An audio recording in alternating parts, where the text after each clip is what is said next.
This is the Global Podcast Network, where executives and professionals connect, share, and inspire.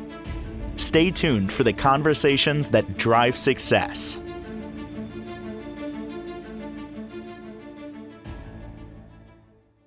And welcome back, everyone. I am so gratified to see that more and more people lately are spiritual, or at least they're open to it, and just wanting to learn more about it, looking for more in life, looking for answers, looking for connection, and happy that I've connected with her. She is the senior minister of a wonderful center for spiritual living in Asheville, North Carolina. She is Reverend Dr. Suzi Schadle, and she is joining us on the program today. How are you doing? I'm doing great. How are you? Thank you for being here and exposing us to a wonderful center in North Carolina. And my first question here, and I don't even know the answer to this, so I'm curious like others are. The difference between a church and a spiritual center, how does that look? Okay. I would say that a church tends to be a little bit more traditional in its Sunday celebration service. Mm-hmm. Often it is Christian or Christian focused. That's not to say that we aren't. We are Judeo-Christian based, but we're also open to all paths to God, all paths to spirit. So we're considered more spiritual than religious, if you will. And actually, we used to be known as a church. The reason we changed our name officially to Centers for Spiritual Living is because we were doing churches all over the world. And there are some countries like Russia where you cannot use the term church. And so those needed to become centers. And we decided it was a good idea for all of us to become centers because we really are centers for spiritual living, made up of people who are our centers of spiritual living. And that spirituality expresses itself in a multitude of forms. We do have a Sunday celebration experience, but we have all kinds of other things that we do as well. So we do concerts, we do things that have to do with the arts of every kind, because people find their spirituality in a multitude of forms and pathways. And we believe that all human expression is also spiritual expression. And so we find lots of ways for people to connect spiritually other than what looks like a more traditional Sunday celebration experience. So that hopefully that tells you a little bit about what we see as the difference. So there are similarities, but I would say we're a little broader maybe than a church. Completely got it. And thank you for sharing that. It's you embrace my view of this, and we're just starting to talk about embrace community. That's what Yes. That's the word that's like smacking me over the head. It's fine. Church is fine, but this is truly a community connection in terms of what you're doing there at the center. Can we go to basics for a moment? Mm-hmm. Spiritual. What does that mean? What does that mean to you? How do you describe it? Well, I'll tell you, first of all, the contrast between religious and spiritual. Religion tends to pull people apart. As evidenced by centuries, including today, of wars over religion. Yep. Because it gets steeped in dogma. If you don't do it this way, then you're wrong. So spirituality has a tendency to bring people together. If by no other reason that they find common ground in some of the spiritual practices, like meditation. Most religions or spiritual teachings have some form of meditation as a spiritual practice, or some form of prayer as a practice, some form of contemplation or service to the greater good. So we find common ground there, and it tends to tap into, spirituality tends to tap into what is within us and all around us, rather than religion tends to tap into sort of a God that's out there somewhere. Whereas we believe in spirituality, that spiritual beingness is within us and all around us. So to me, spirituality is much broader, and it taps into every aspect of our lives, every aspect.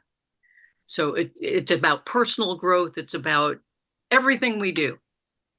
Would you say part of it is also about just connecting, truly connecting with oneself?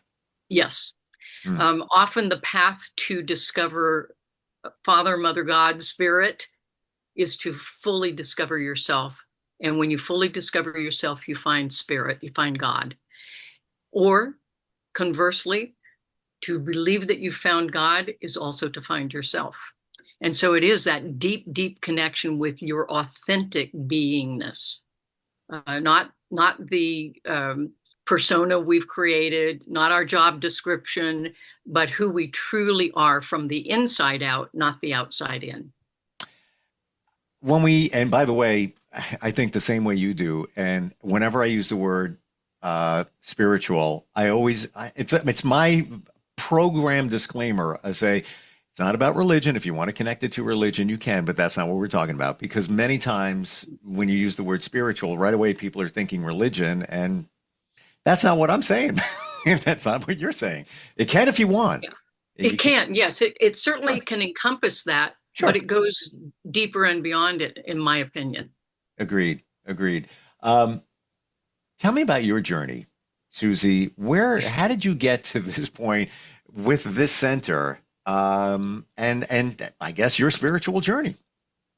Yeah, it's interesting because as a tiny kid, I think that's when my journey started, when I was probably, I don't know, 6, 7, around that age. I was raised Catholic, and I I wanted to, when I was, ever since I can remember, I wanted to be a priest. And my older brothers were very quick to point out to me that that was not possible, that I couldn't even be an altar boy at that time. Now they do have altar girls, Sure. but My daughter was one of them. there you go. Yeah. And so they pointed out that was not an option. So what I realized was, as I grew up, was that I would either need to change my religion or change my gender. And so I took the easy route. I did not change my gender. I changed my religion, if you will. Um, and so, that urge to be a priest or a spiritual being just never really left me. And as I remember as a kid, I used to, I'd make my little friends kneel, and I would give them Necco wafers for communion. Uh, As it turns out, our new Pope also did the same thing when he was a kid. So I guess I'm in decent um, company. what's your favorite Necco wafer, by the way? Everybody The has chocolate one, the chocolate one. I agree. I like the white one as well. Yes, it's a good And I one. believe there's a darker one, which is like a licoricey kind of flavor. Oh yeah, yeah. I actually like that. A lot of people throw them away. I'll take them. But anyway, we digress. There we go. Yeah. So the journey began when I was very young, that I felt called, I guess, in some way to be somewhat of a spiritual leader, I guess. Um and that always kind of hung in the background.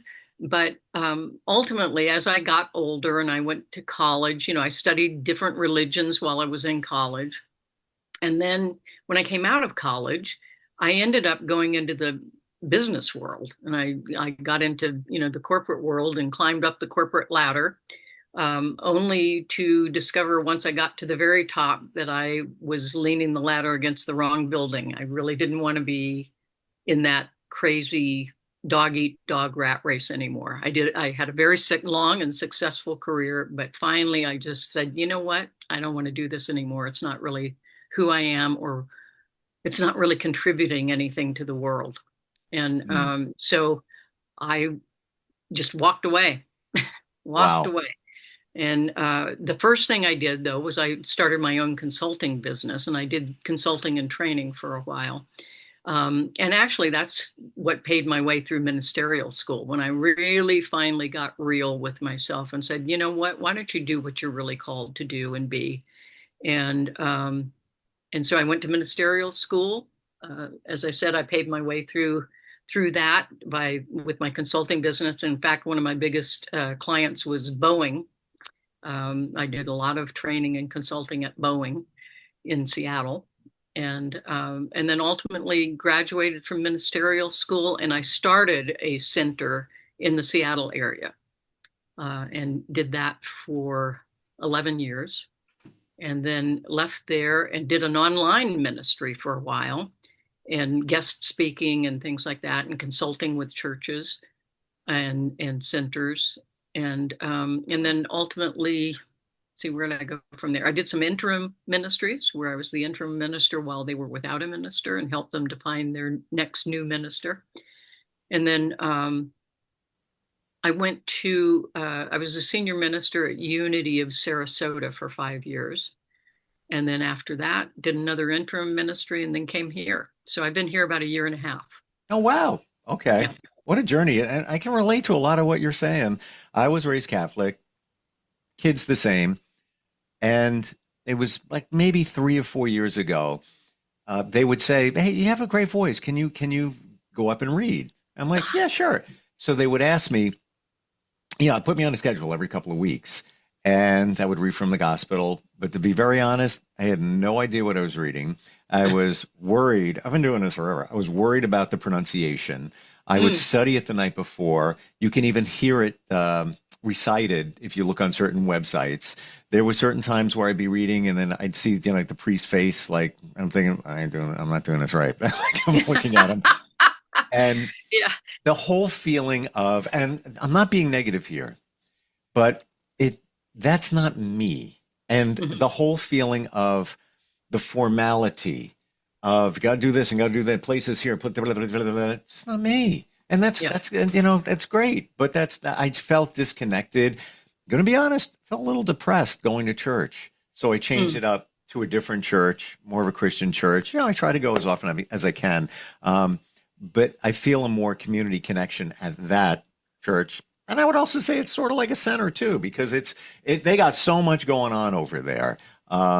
It's just a change, and I feel it fits. And I detect that in you, that didn't fit you. Nothing wrong with it at all. But you gotta, and I love music too. So where I go, they have a good band. Yeah, we have a lot of music as well. Yeah. Music's a very big deal. And I think one of the things that was very difficult for me as I got a little bit older in the Catholic Church, actually, I wasn't that much older when I kind of figured this out, but I had a very, very close relationship with God. Most people had an imaginary playmate. My imaginary, or actually not so much imaginary playmate, was God. I felt that like God was my best friend. And I was told as a young Catholic that your only access to God was through the priest. And I knew in my heart of hearts that was not true, that I had a direct contact. And I've never heard that before. It's like, what is the priest, the handler? Like he's the PR person, you got to go through him. Like, yeah. Wow. And well, and I'm coming from back in the day where the mass was in Latin also, which, totally, I had no clue what was happening. But yes, that we had to, the priest was our access to God. And I thought, that's not my experience. That's not what I'm experiencing. And that's one of the things that I love about our teaching with Centers for Spiritual Living, because we're all about that we are all interconnected. We are one, not only with spirit, but we're one with one another, that there is only one. And that realization changes everything in your life. When you realize that I'm one, even with what we might call my enemy, then all of a sudden everything changes. It's you become responsible for the well-being of others. Your highest priority is that we all thrive and do well in life. And so, that idea that I have that direct connection with God, and I also have a direct connection with other people. Now, within the center, if I'm correct about this, you practice the science of mind philosophy. Correct. What is that? It was developed by our founder, Reverend Dr. Ernest Holmes. And what he did was he studied all the major religions and spiritual traditions in the world, both from ancient times all the way to modern times. He also studied philosophy and science, and he synthesized what he saw as the universal golden thread within all of that. And in fact, he called our teaching a correlation of the laws of science, the opinions of philosophy, and the revelations of religion applied to the needs and aspirations of humankind. And so he was all about taking everything available to us and using those tools in a relevant and contemporary way to really impact our lives while we're alive, not in the afterlife, but right here, right now, today, so that we have, and he took a scientific approach. That was the science part of it. And science was just coming to the fore when he was developing this philosophy, this teaching. And he believed in science. He believed that science was provable, and he believes that our spiritual teaching is provable and can be duplicated, that you can do it over and over again, and that there are certain tools that you use and you can be assured of the outcome. And the philosophical part was really understanding how the human experience evolves and unfolds. And then certainly the religious part, he called it religion. However, it was really more spiritual. And originally our name was the Church of Religious Science, which was an odd thing to put religion and science together in those days. It was very cutting edge. Now you see that happening all the time. But the science of mind is really about how does the mind work in such a way, and along with our feelings and emotions, to literally create the experience of our human reality, that we have an impact on creating the life that we choose to live. And we do that through our mind. And Let's go there. Let's talk about that. Some may loosely call that manifesting. What Yes. you think becomes your reality. Yes. I've never heard someone with a spiritual connection, call it maybe a little religious connection, ever talk about it. We talked about metaphysics. We use the term manifestation all the time, that Wow. we demonstrate a manifestation based on the creative process, which is it's to take a thought seed from spirit and to plant that seed in a seed of intention, that we get all of our inspiration, if you will, from spirit, from God. And then that is the seed thought or idea or intention that we plant in the soil of our soul. And so we've got our head and our heart, if you will, our head and our emotions working together to literally manifest an experience or a thing itself. And so our teaching symbol actually it's a big circle with what looks like a V in the middle of it. And then there's an upper section, a middle section, and a lower section. And that is spirit, mind, and body, or spirit, soul, and experience. And literally what the V, which is not a V, it is the descent of spirit into form. And then it goes back out into the no thingness from whence it came to be recreated into new form and experience. And it just keeps going, the creative process. And we do that through what we call affirmative prayer.